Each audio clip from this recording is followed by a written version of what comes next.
All right, first, she lost her voice, and then her political allies, and then her Brexit deal. And there may be more bad news to come for the UK's embattled Prime Minister Theresa May. In just about 2 hours, she faces another crucial vote, now this time on taking a no-deal Brexit off the table.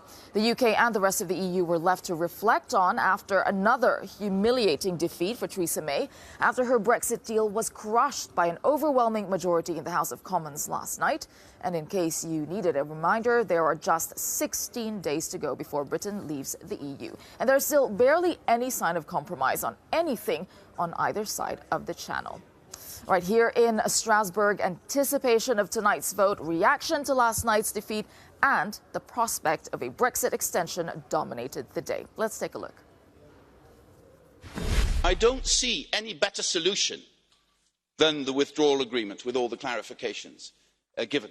So now this is where we are. Of course, we will remain in this position to want to do as little harm as possible in a very harmful process, because Brexit is very harmful to the United Kingdom and to the European Union.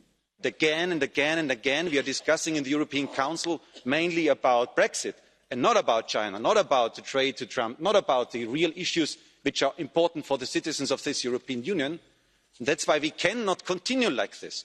Let's stop bashing London. There are experts in this House who continuously bash London. Here's one, Mr. Farage.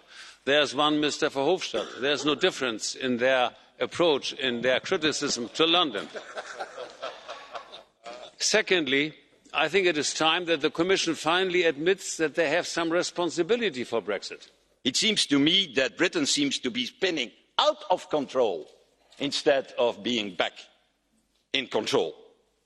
And I think that the only reasonable way, Mr. Henkel, to solve this problem, and you didn't talk about that, unfortunately, is that there is cross-party cooperation in British politics the fastest as possible, a compromise, a common view between Labour and the Conservatives. How you want to solve an existential problem like Brexit if it is used by both parties to kill each other? For them, Brexit is a bullet in a weapon. Today we are in the hands of the British political system. They should tell us where they want to go from now. The solution will have to come from London. We've had enough. We've seen the snarling anger towards our country of Mr Verhofstadt, the bureaucratic intransigence of Mr Barnier, the constant stream of insults that come from Mr Tusk, and we're of one mind. We don't want to be governed by you. Now, Europe's chief negotiator was also outspoken during that debate, saying the treaty negotiated this week is the only treaty available to the UK. And following the debate, Michel Barnier sat down with Euronews' political affairs program, Uncut. Here's part of that exclusive interview with Daniel Cohn-Bendit. Do you believe in any deal after all what happened? Frankly, do you believe in a deal? But the point is to know what the UK wants. It is my answer to this question depends clearly on what the answer of the UK side, what they want. If they want to leave the EU in an orderly manner, if they want to leave the EU as decided by the Brexit referendum in an orderly manner, that means that this treaty is the only one possible. The only deal. Can you renegotiate something? No, we can't. 120. No, we cannot renegotiate because it's not our document. It is a common, agreed document with the UK government. So it is the best and the only deal possible if the UK wants to leave the EU in an orderly manner. The other option is to leave without a deal. In that case, this document will be no longer useful. But my personal feeling as a negotiator is to protect the interest of the EU side, the EU business, the EU citizens, the EU local communities, the farmers and so on, and also in the interest of the UK side. We need this deal because it's the only way to organize and to limit the consequences of the Brexit. But what will happen now? They said they refused the deal, they refused the agreement on the agreement on the agreement, they refuse everything. Generally speaking, Daniel, I do not like the speculations and the speculators. So I don't want to speculate. Let me just say that now the impasse where we are has to be solved by the UK side. Huh? And which side did I give you? No, they are waiting for a new vote tonight and a third vote tomorrow. The second vote will be about to vote against the no deal. Yes. Okay, and tomorrow to ask for a prolongation of the negotiations. And the answer for the EU side will be immediately for what? Yes, but for what? You know, prolongation. I can't understand. I'm a EU citizen. Prolongate for what? It could be a technical prolongation because if the deal is voted, they need some more weeks to implement. But then they vote the deal. Okay, they have to first of all to vote the deal. It is a prerequisite. Could be a tactical, a political prolongation. In that case, I know the answers and the reaction of the EU side, the EU leaders, the EU Parliament. What for? Why do you need a prolongation? So it is for organizing a new referendum, new elections or not? I cannot answer to this question at the place of the UK government. But we have a problem. We will have the election, European election. But can you imagine organizing an election in Great Britain for the European Parliament because they have to leave? The only point is, at this stage, the answer to the prolongation will be the responsibility of the EU leaders by unanimity, European Council, next week or a little bit later. The only legal point I want to mention, to inform you, is that if the prolongation is long enough to go after the European election end of May, at that moment, at that time, the UK will be a member state with all the rights and the obligation of a member state. So they will be obliged to. In particular, let me just mention this point, in particular to protect the citizen rights of the EU citizens living in the UK. And these citizens have the right to vote. The same for the British citizens in EU. So if the UK will be at that time member of the EU, it will have to organize the European election. Well, you can watch the entire interview with Michel Barnier tomorrow night on Uncut with Daniel Cohn-Bendit. That's at 10:30 p.m. CET on Euronews. All right, joining us right now in the studio with some reaction is Nigel Farage, British MEP from the Brexit Party with the Europe of Freedom and Direct Democracy Group, and Marietje Schaake, Dutch MEP with the Alliance of Liberals and Democrats. All right, I'll start with you, Nigel. This is what Mr. Barnier was holding up there. Yeah. The deal. It's final. No, it's not going to change. Let's just get this right. It's not a deal, it's a treaty.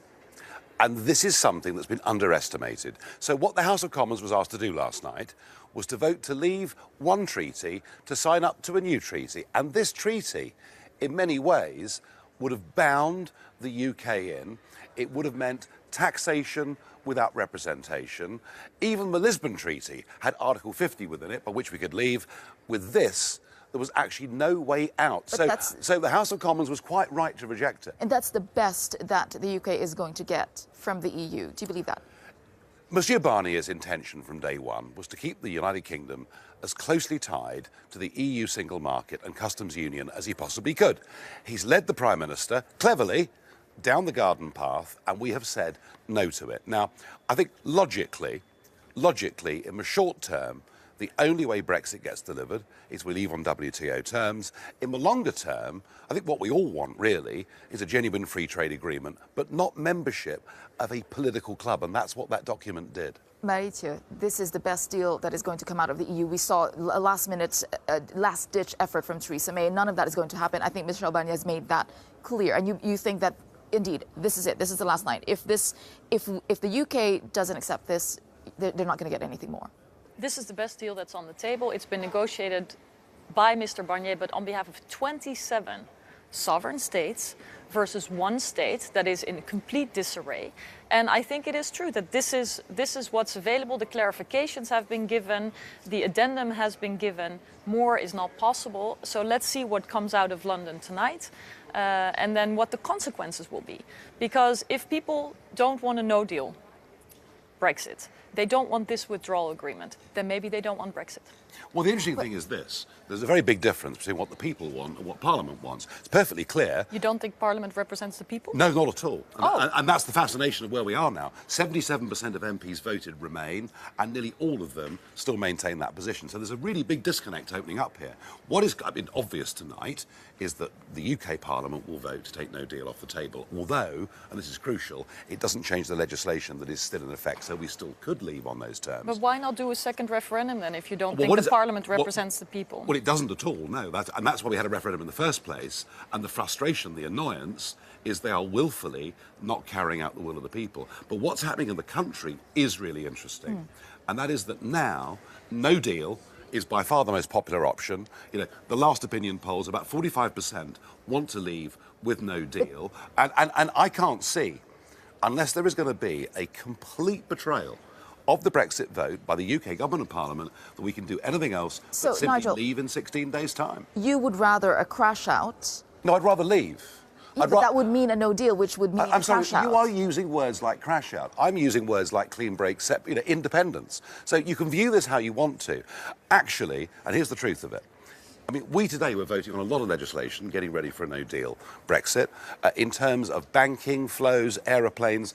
Most of those scare stories are out of the way, and I don't think there's much to fear, frankly. You say it's scarce. I'm going to get to you, Marietje, but you say scare stories. But yeah. we're talking about assurances that the UK wants from the EU. What assurances can you give to the people of the United Kingdom that this leaving nicely, as you would put it, is not going to cause economic chaos? They're not going to suffer from a long period of time. We'll be leaving the European Union, we'll be leaving the single market and leaving the customs union. And they are all the things that we debated ad infinitum in the referendum, the biggest democratic exercise in the history of our nation, and we made a decision. We backed it up in a general election, 85% of people voting for parties that supported respecting the result, and then 500 MPs voted for Article 50, which says we leave on the 29th with or without a deal. Marietje, what do you think of what Nigel is saying on this point, that people in the UK actually want a no deal, that is the best option for them? Well, you know, I'm surprised to hear on the one hand that the referendum was the biggest democratic exercise ever. On the other hand, that the Parliament doesn't represent the people, even though the elections actually confirmed the Brexit. Because they lied. Well, there was a lot of lying going on, wasn't there? They said they would respect the result, and they're not respecting it. It's quite simple. Okay, Marietje, what about extension? What about the view of extending this from the EU's point of view? Yeah, well, I mean, extending for what, I think is the key question. If you look at the chaos that we see in London now, the disagreement, only agreement on what people don't want, then you have to ask yourself, what would the real question be? And what would the reason for extension be? And then also there has to be unanimity for that. And I think one question would be, have you talked to, for example, your friends in Italy, asking them to veto that kind of extension? I think what's interesting, without me doing that, is I was quite shocked this morning. I was quite shocked meeting Monsieur Barnier and the Conference of Presidents. There's been an assumption in the UK that if we ask for an extension, the EU would just say, yeah, that's fine. Well, what I was getting today... We don't know that. No. I'm saying I think we're wrong on that. What I got today was a very strong impression, and it backs up what you're saying. I'm asking you whether you've asked your Italian friends about it. I think I'd be very happy for it to be vetoed. Very happy indeed. I think the question of the extension of Article 50, as you were both pointing out, we would like to know what the rest of the EU thinks about that, because there's a lot of questions on whether it should be a short kind of extension or a long kind of extension. All right, we did try to find out what MEPs here in Strasbourg thought about that, about extending the Brexit deadline. Our correspondent, Shona Murray, went out to talk to some of them here in Strasbourg, and she's joining us now live. So, Shona, what is the mood from MEPs that you talked to about an extension? Well, I think, first of all, when you speak to some of the MEPs, they were expressing their frustration at the level of the defeat last night in the House of Commons. There had been some optimism that perhaps Theresa May was able to get this re-engineered withdrawal agreement across the line. After that, the next question on their lips was an extension, the inevitable nature of a request for an extension and what that would look like and whether they would consider supporting it. And they said they would, many of them, depending on for what it was for. Emotionally speaking, they said they want to get, finished with the business of Brexit as soon as possible because it was, creating an obstruction in terms of the European Parliament elections. But they mostly said they would be willing to give the UK an extension just to prevent a no-deal scenario. So take a listen to what they said. If the UK want a substantial period of time to set out a new approach, I think we should give them that time. Irrespective of the European Parliament election, that's a secondary issue for me. What's more important is to see if we can resolve this issue in a timely way. We have to find a way to come to a solid solution. And Theresa May should, and that will be asked by the European heads of state and government, she has to demonstrate in which way she would like to guarantee to find a solution. Giving them some extra weeks, if that could do anything to at least see to that we've tried all possible options, it would be reasonable to do it. I think we all would agree that every possibility at all should be given to the British, even an extension, if so. But what we really need now, as in really need now, is to have some kind of justification for this extension. Honestly, if we are going for an extension, I believe that if it is a short extension, I think it's pointless because we will end up going around in circles, as I have seen happening in the past days, weeks and months. But if it is a longer extension, then everyone needs to understand what would be the purpose of a longer extension. Is what kind of an extension would they give into? If it was just a few more weeks to get the withdrawal agreement across the line, I think most people would be quite reticent to approve that because there wouldn't be anything clear that would have changed in terms of the circumstances in the House of Commons. If there was a request, if the UK decided to change its red lines, perhaps Theresa May spoke to the SNP and the Labour Party, then there's definitely an open-mindedness for that. Talks of a 21-month extension creates its own major complications with regard to the European Parliament and the impact on that. But definitely, even though there is frustration, you could definitely get a sense that there's pragmatism, that MEPs, no matter what side of the divide they're on, do want to help the UK. Because, of course, the impact for no deal would be huge on the European Union, not just economically, but also in terms of citizens and in terms of the relations between the two sides in the future. Tessa. All right, thank you for that, correspondent Shona Murray and the MEPs that she talked to today. Now, if we hear just a taste of it, of what MEPs think, and Marietje, you pointed out that it could be a pointless exercise if you extend, and for what is a good question. And at the same time, Jean-Claude Juncker said, you know what, the possibility of a no Brexit is on the table. So if we take out all the negotiations, no more negotiations, we're left with no deal or no Brexit. Are those the two options on the table now? It looks like it, unless we get a proposal of sorts, for example, a second referendum, which I suppose you would support as one of the biggest democratic exercises. I think that's going to be the demand. Yeah. I think when Theresa May goes next Thursday, that's what's going to be asked for. And the problem for her is if she was to go for the option of an extension with a second referendum, I think she fears that would be the final straw for her own Conservative Party. But I do agree that's what's going to be asked for. Yeah. We don't need it, of course. We've had the referendum, but I do think that the screws are going to be on Mrs May next Thursday. And what if 60% votes against Brexit? Well, they're not going to. I mean, if we have another referendum... If they do, no, but let's say they do, just for a thought exercise for the moment. Thought exercise is you promise the people... You have this vote, we'll implement it. You back it up in a general election. You then have 500 MPs vote for Article 50. There have been 3 major events here supporting Brexit. The idea that you don't like the result, so you rerun it, is fundamentally anti-democratic and wrong. We're not a banana republic. We are the United Kingdom, and we should honour this result. Yeah, but I mean, in the process of honouring the result, which is not an entirely clear process, if you look at what's going on in London right now. So what if tonight there's a vote against a no-deal Brexit? Then there's no support for the withdrawal agreement between the 28 member states. Mm-hmm. So then there would be a referendum and possibly an election. Well, tonight's just to be clear on this, tonight's vote, it's symbolic, but it's not actually, in legal terms, hasn't any force at all. Right now, there is still an EU Withdrawal Act in place which honours Article 50 of the Lisbon Treaty, and it says, the law of our land is we are leaving on March the 29th with or without a deal. The only person that can change that is Theresa May. She might, but at the moment, we're set to leave. Is there anything that could change in the United Kingdom that would make the EU reach out again and say, OK, we're going to give a little bit more? But hold on, why would the EU have to reach out? I think the UK has to reach out with a concrete question. So if political parties together making up a majority, because they still represent the people, and would have a specific question, then that could be possible negotiation. But so far, the result of the negotiation is right there at the table, and it has taken a long time. Now, if people don't want it, that's their choice too. I mean, I look at it with pain in my heart. I think it is a complete unraveling. I think it will go down into history as one of the biggest disasters for the UK and the EU. So I look at this with a lot of pain. Of course, we differ greatly in opinion.